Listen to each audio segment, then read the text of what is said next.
In Regency England, a woman's future could be determined by a single conversation, a whispered rumour, or a fleeting moment of indiscretion. She was expected to be graceful, but not bold, intelligent, but not outspoken, emotional, but only in moderation. Every glance, every letter, every step of courtship followed a strict, unwritten code. Elinor and Marianne Dashwood, the two sisters at the heart of Jane Austen's Sense and Sensibility, could not be more different in how they navigate these rules. One believes in restraint, the other in passion. One hides her heart behind quiet composure, the other wears hers on her sleeve, risking everything for love. Their story is not just about romance, it is a study in what it meant to be the ideal woman of the time, and perhaps what it still means today. Elinor Dashwood embodies sense. Rational, composed, and always aware of her duty. She is the kind of woman society approves of, one who never allows personal pain to disrupt her outward poise. Even when she discovers that Edward Ferrars, the man she loves, has been secretly engaged to another woman for years, she does not weep, does not rage, does not even confide in her own family. Instead, she listens to others complain about their misfortunes while quietly enduring her own. This self-discipline was not just a personality trait, it was a necessity. Women in Austen's world had no real independence. Their futures depended on their reputations, on their ability to be seen as stable, respectable, and above all emotionally controlled.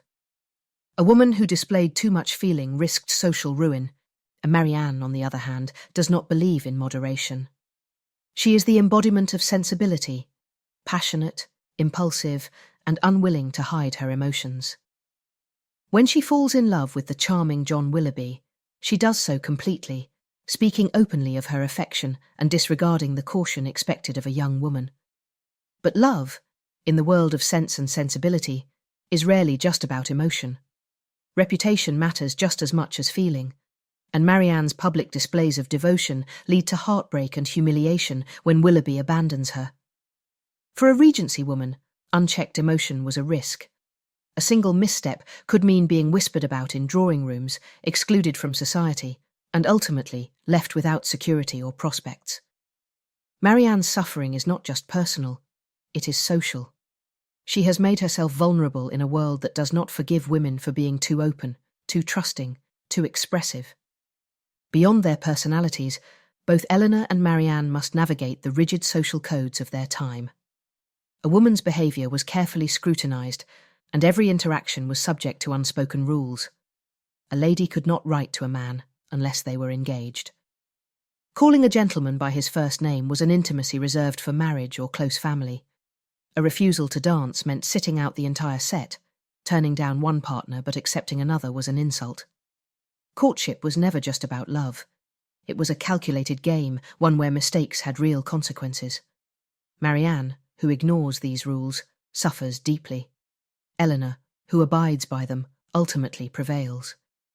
But does that mean Elinor was right and Marianne was wrong? Austen does not fully condemn Marianne's passion, nor does she suggest that Elinor's restraint is the only way to survive.